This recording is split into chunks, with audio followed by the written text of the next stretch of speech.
Hey, how are you guys doing? I'm sorry I'm not in a beautiful outdoorsy background, but as you know, this time of year in the Northeast, we don't get a whole lot of daylight, and you guys can see me better in here than you would be able to out there. But let's talk about SRAM XPLR.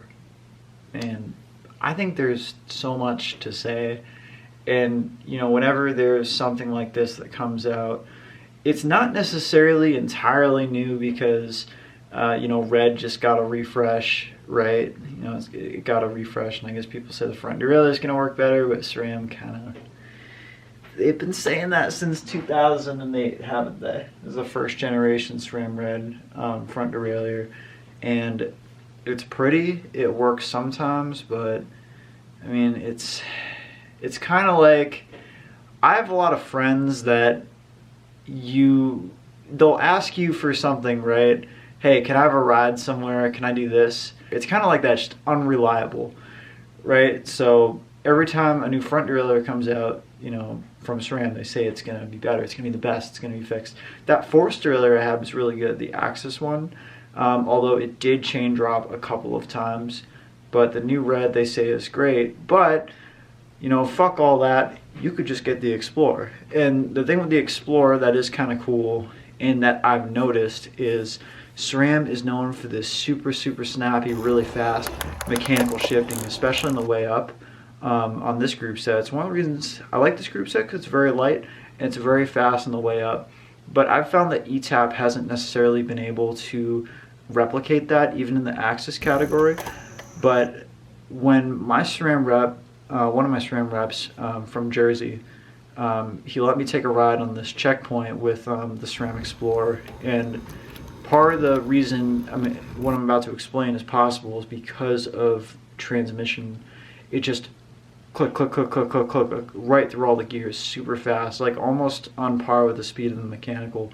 So if you're somebody who has wanted to stray away from the SRAM electronic stuff because of speed, XPLR, if it will fit on your frame, could be the answer for you. And it was really good. I was genuinely surprised at how fast it shifted and how great and responsive it felt. Especially one of the reasons I think I want to go back to electronic shifting, and everybody can let me know about this as well, is here in the Northeast, I like to ride all year if the roads are dry. I say that because you get this horrible, wet, salty stuff. The snow kicks out. So I really don't ride in that unless I have to, but in the dry, if I bundle up in my ski gear, I will actually go out. SRAM's just always done these amazing paddles, right? So when it's really cold and you lose all the dexterity in your hands and you can't quite grab the lever to brake or shift the lever, especially in the front derailleur, it's really nice just to be able to push that button and have it shift exactly the same. And then with the 13 speed, what they do is, there is no front derailleur, and I've found it shifts just really fast. So if you're potentially looking for a winter group set, or if you live in the Rust Belt and you want something that is just reliable and you can put your winter gloves on, like even a mitten. Some people have, I have heated ski gloves, right? I really like my heated ski gloves. And you want to be able to use something like that, you actually kind of will be able to with the system like that, where if you have mechanical, mechanical is great. Like, I love mechanical, but I don't think it's as good in that situation all the time.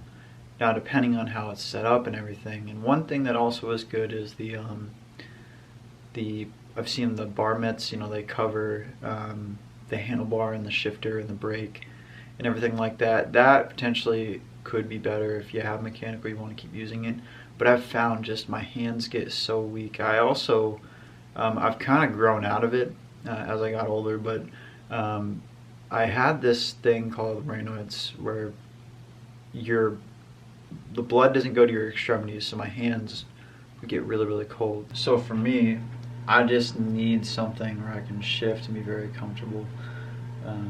And the front derailleur, I've tuned it so many times on this one, but man, the idea of like a 1x XPLR 13 speed, I mean, if that would work, I know it's the transmission style derailleur, which is really cool, but there's only a certain number of frames that it'll work with. Like the Trek Checkmate it'll work with, I believe, or yeah, that's the one I rode.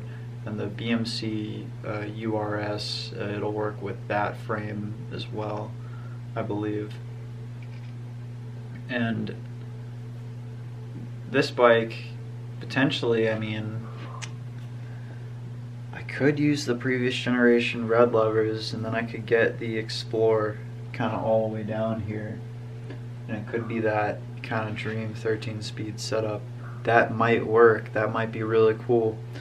I don't know 100% yet on that, if I want to go back to electronic or if I want to stay with mechanical, because I mean, mechanical is a little bit lighter, and I mean, you can always put a new cable in there, which is nice, rather than, you know, if your thing fails, you have to call SRAM, and then they go answer the phone, they're like, hey, thank you for calling SRAM, we believe in the power of bicycles.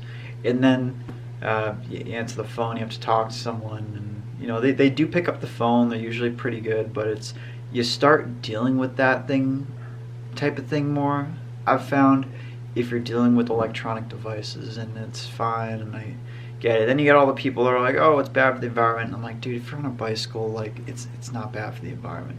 I mean, unless you're maybe it's like an e-bike, a big e-bike, then yeah, maybe a little bit, but if you're on a road bike, electronic shifting, that is not, like, you are not really hurting the environment in any way if you're choosing to use that instead of a car.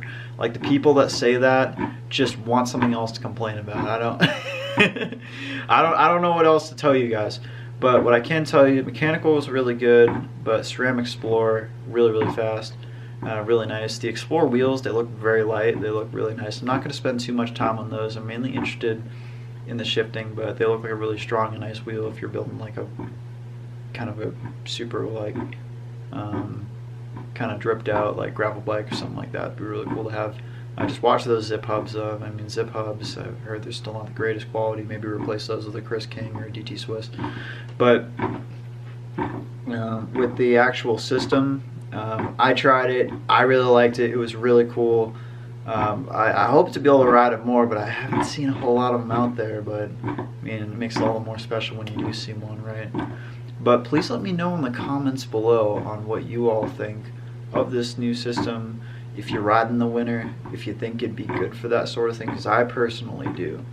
And hey, I mean, maybe we could do a rim brake 13-speed Amanda. That'd be pretty sick. At least I think it would. It'd be very simple. Only have 2 brake cables there. People are like, there's no cables, and it's like, there's no cables on most bikes. They're all disc brake bikes. Those are hoses. These are cables. So yes, you have 2 cables.